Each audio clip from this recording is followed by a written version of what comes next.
Hey, it's Ramsey Dewey over here in Shanghai, China. Welcome to another edition of Q&A with the Coach. We have a question from our friend Gil the Wolf, who says, Coach Ramsey, please motivate me. He goes on to say, it's hard being home with my gaming PC and my girlfriend and all this food and still stay training. I haven't worked out in 3 weeks. Well, Gil, what do you want, man? What do you want? Ask yourself that. Sounds like you got a pretty sweet, comfortable setup there. You got plenty of food to eat. You got a gaming PC. You got your video games. You got your girlfriend. You got everything there at home that makes you feel comfortable.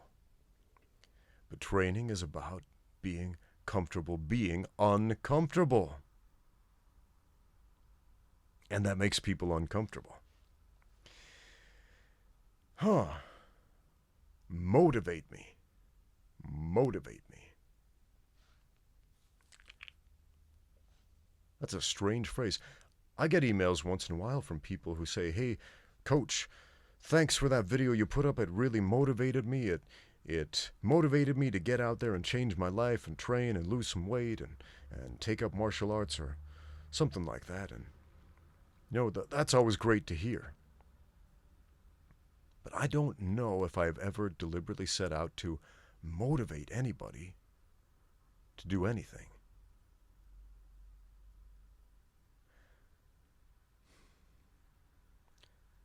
My objective is always to speak the truth in as much as it is possible.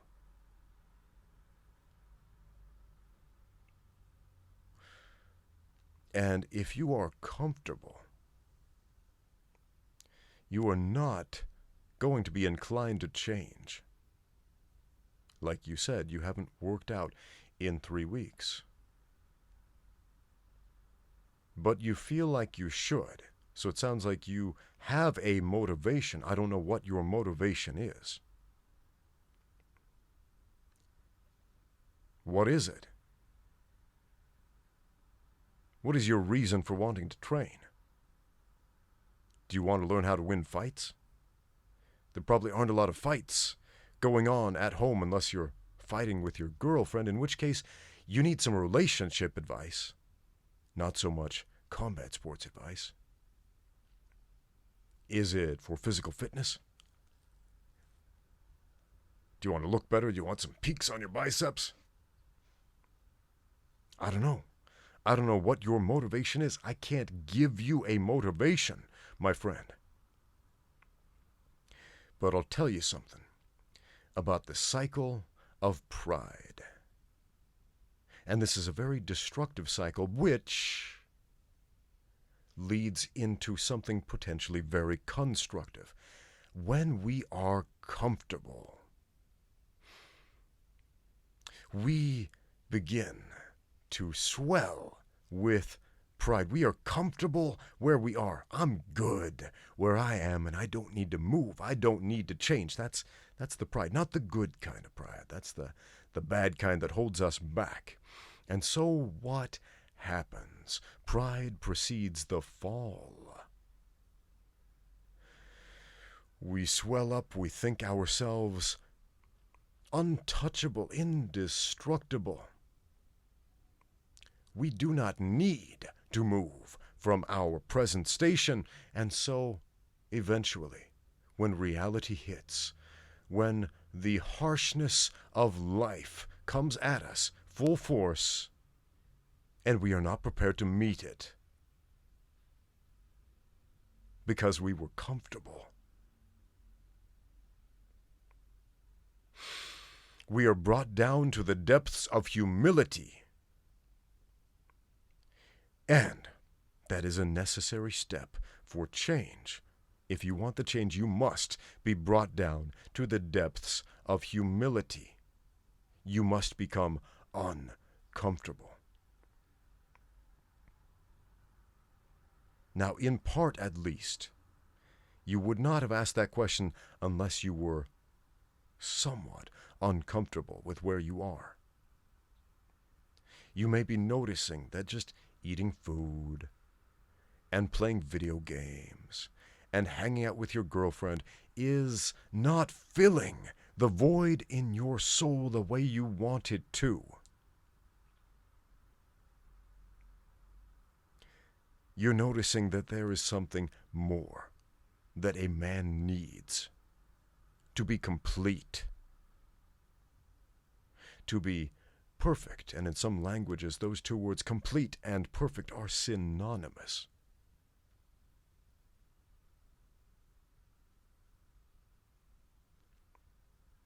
So how do you begin to fill that hole? Well, you must first discover what that hole is by falling down to the depths of humility, by becoming uncomfortable.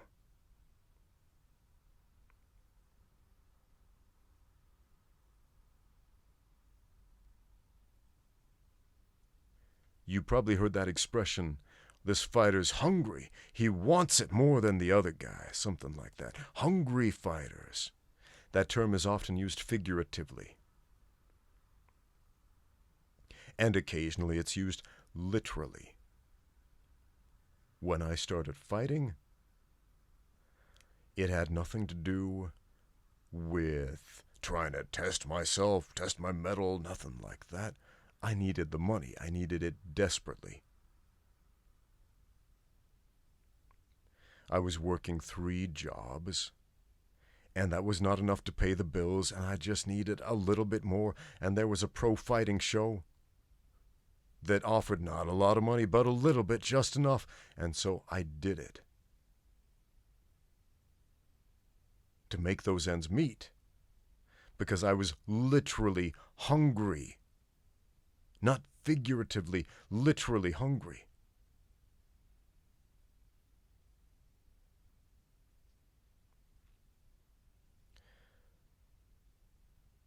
Sell your gaming computer, man.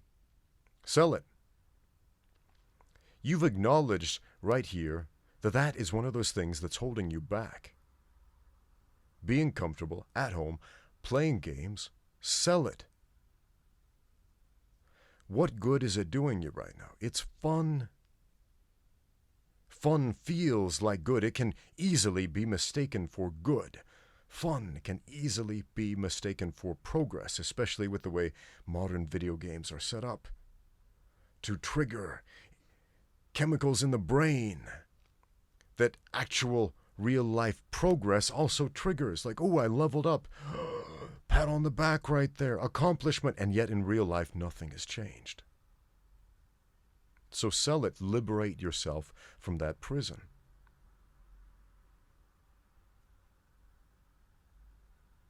And then take that money and spend it on training. I'm going to tell you about the experience that I had when I first moved to China. A lot of people ask me this question. Why did you move to China? I moved to China because I felt like it. There's not a big, crazy story there, but my wife and I, we were talking about how we were both just considering a change in our lives. We want something different than what we have. We felt, I guess you could say, a hole, a need. Something was missing. And so we decided to do something radically different. Well, what if we moved to China? What if we do? So we ended up getting jobs teaching at a university here in Shanghai Normal University, for anybody who attends there. Yeah, I worked there for several years. But in order to get to China, I had to meet some financial barriers, man. It costs money to buy an airplane ticket, man. It costs money to uproot your life and move. And I thought, man, I don't have that kind of money. But then I started looking around at all my stuff and all my things. And then all of this stuff and all of these things around me started translating into dollar signs. And I thought, wait, I've got that thing. I've got that thing. I could sell that thing. And you know what I did? I held a yard sale and I sold all of my stuff and all of my things. Like all of it. Everything, except for what would fit in a suitcase. And my wife did the same.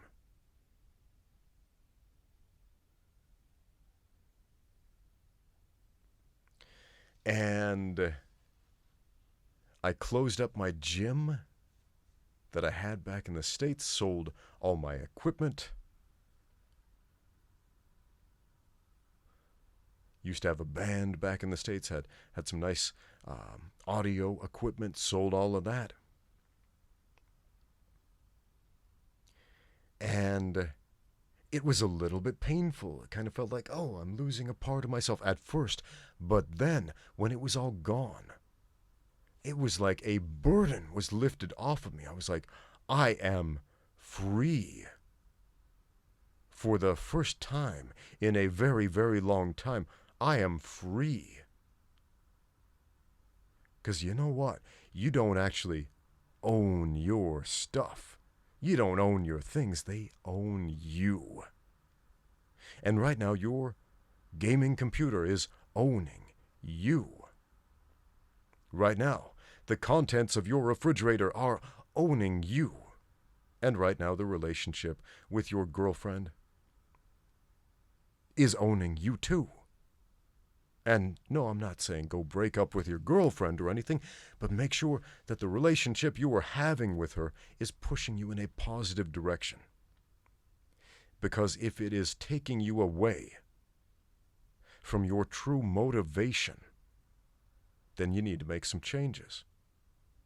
And sometimes those changes can be hashed out with some simple conversations, and sometimes they need to be settled with painful sacrifices.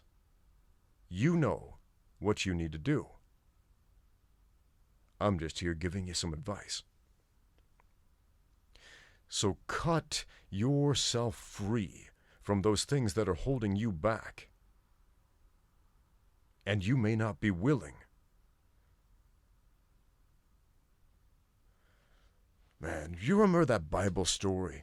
There's a Bible story about a young man who approached Jesus, and he said, Master, what shall I do to earn eternal life, to gain eternal life, he said. And Jesus essentially said, keep the commandments. And the young man said, I've kept the commandments all of my days, to the letter. What else can I do to gain eternal life? And then Jesus said to this young man, sell everything that you have, give that to the poor, and then come and follow me. But then this young man, who was initially super motivated to follow Jesus and gain eternal life, he got really sad because he was rich, he was wealthy, he had a lot of stuff and things that he really enjoyed that made him comfortable. And he was not comfortable being uncomfortable and getting rid of those things. And so the good book says the young man walked away very sad because he was not willing to make that sacrifice. Now that is an individual commandment that Jesus gave to that young man, but whether you believe in Jesus or the Bible or religion or anything, reflect on the lesson of that story right there. It's a story about sacrifice, which is something so strange, so bizarre out of all of the animals on earth. Humans are the only ones that I can think of that have the capacity to even fathom sacrifice, giving up something good, something that makes us comfortable, something that seems to help us out in the here and now for something better later on. And that's what you are asking me to do for you. Help me to achieve something better later on. And I'm telling you, you need to make some sacrifices now. And you understand that. You understand. You laid it out for me. My video games, my food, my relationship with my girlfriend, These things that make me comfortable are all taking me away from my motivation to exercise, to get out there and train, which is something I feel like I need to do. I feel like I want to do. I feel like this would fill the void in my life.